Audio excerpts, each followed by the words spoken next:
পিঠা পছন্দ করে না এমন মানুষ তেমন খুঁজে পাওয়া যাবে না। গ্রামে দেখা যেত যে আগে সবসময় মানুষ পিঠা খেত, কিন্তু শহরে এটা তেমন দেখা যায় না। শহরে দেখা যায় যে বেশিরভাগ সময় শীতকালটা আসলেই আমাদের পিঠা খাওয়ার ধুম পড়ে। তো আমরাও এর ব্যতিক্রম নয়, আমরাও আজকে পিঠা একটা রেসিপি করে দেখাবো। আসসালামু আলাইকুম, welcome to my channel flavours by Khadija. আশা করি সবাই ভালো আছেন। আজকে আমি এখানে করে দেখাবো ভাপা পিঠা, যেটা কিনা আমাদের অনেক পছন্দের একটি শীতকালীন পিঠা। এটা শীতকাল ছাড়া তেমন খাওয়া হয় না। তো চলেন আমরা এটা আজকে তৈরি করে দেখাই।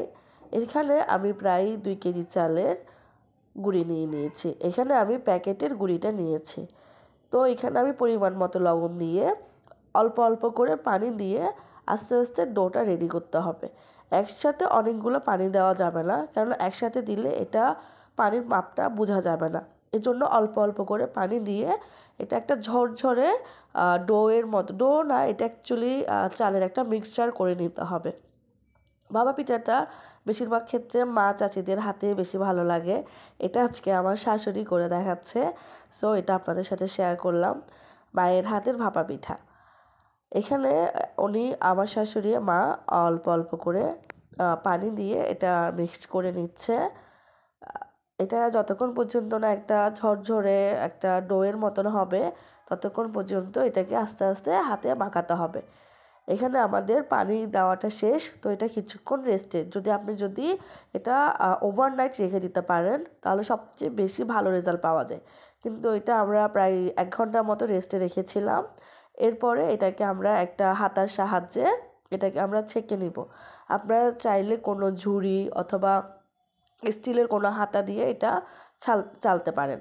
তো এটা আমরা একটা বেতের ঝুড়ি দিয়ে, হাতা দিয়ে এটা আমরা চেলে নিব। এটাকে একদম ঝরঝরে একটা গুঁড়ির মতো হবে। ভাপা পিঠার ডোটা যদি ভালো হয়, মানে ভাপা পিঠার গুঁড়িটা যদি ভালো হয়, তাহলে আপনার পিঠা মাশাল্লাহ দিলে ভালো হবে। তো অবশ্যই চেষ্টা করবেন চালের গুঁড়িটা যাতে ভালো হয়, আর পানির পরিমাণটা যাতে ঠিক থাকে। আর চেষ্টা করবেন এটাকে যাতে ওভারনাইট রেখে দিতে পারেন। তো এখানে আমাদের অল্প করে চালের গুঁড়ি চালা হয়ে গেছে। তো এখানে আমি আলাদা করে কিছু নারিকেল কুড়িয়ে নিয়েছি। এখানে আমি খেজুরের মিঠাই নিয়ে নিয়েছি।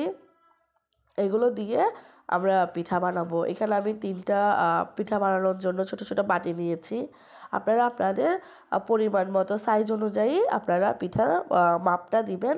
আপনাদের ইচ্ছা মতো আপনারা এটা আকার দিয়ে তৈরি করতে পারেন। তো এখানে আমি পরিমাণ মতো চালের গুঁড়ি নিয়ে পরিমাণ মতো মিঠাইটা যে যেরকম খান, নারিকেলটা যে যেরকম খান ওইরকম করে দিবেন। এখানে আমি পরিমাণ মতো দিয়ে মিঠাই দিলাম। এরপর এখানে আমি নারিকেল কুড়ানোটা দিলাম। নারিকেলটা ভরপুর দিবেন। নারিকেল মিঠাই যদি বেশি করে হয় তাহলে ভাপা পিঠাটা খেতে অনেক বেশি মজা হয়। তো এখানে আমি একে একে 2-3টা ভাপা পিঠার মিক্সচার করে নিব। আর আমি আমার চুলাতে আমি ওইখানে ভাপা পিঠার পাতিলে গরম পানি ভাপ হওয়ার জন্য বসিয়ে দিয়েছি। কারণ এটা রেডি হওয়া মাত্র এটা আমাদেরকে ভাপে দিতে হবে।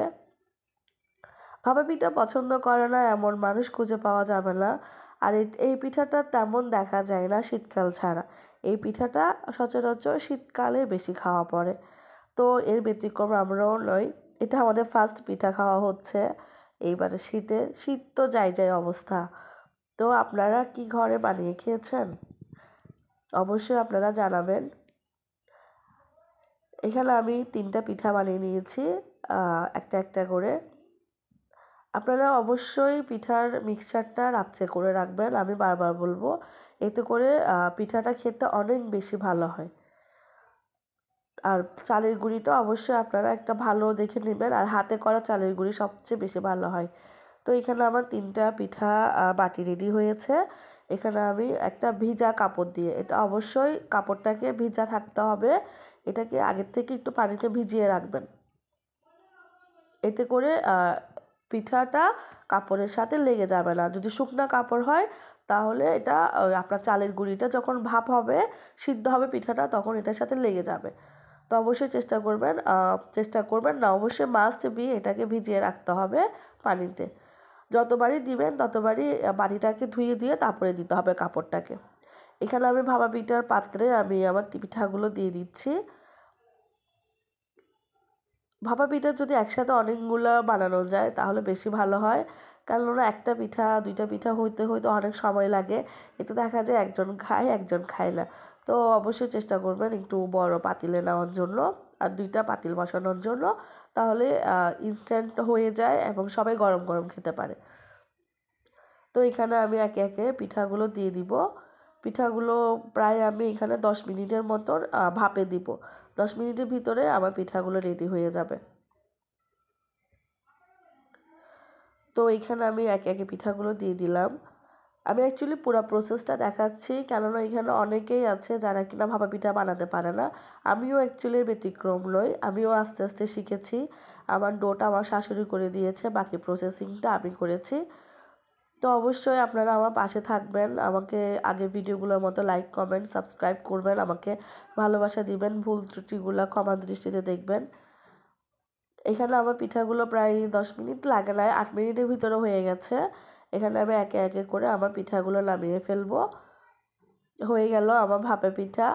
অবশ্যই আপনারা বাসায় বানায় খাবেন এবং ফ্যামিলির সাথে এগুলো অ্যাকচুয়ালি মজার মুহূর্ত থাকে। পিঠা মানেই হচ্ছে যে একটা উৎসব উৎসব ভাইবস। তো অবশ্যই চেষ্টা করবেন বাসায় বানানোর জন্য। এখানে আমার পিঠাগুলো রেডি হয়ে গেছে। আমি ভাপা পিঠা, মায়ের হাতের ভাপা পিঠা। অবশ্যই আপনারা বাসায় বানিয়ে খাবেন এবং অবশ্যই জানাবেন আমার আজকের ভিডিওটা কেমন হয়েছে এবং আমার পাশে থাকবেন। ভুল ত্রুটি হলে আমার কোনো কিছু আপনাদের মনে কষ্ট দিলে অবশ্যই ক্ষমা দৃষ্টিতে দেখবেন। ভালো থাকবেন। আসসালামু আলাইকুম।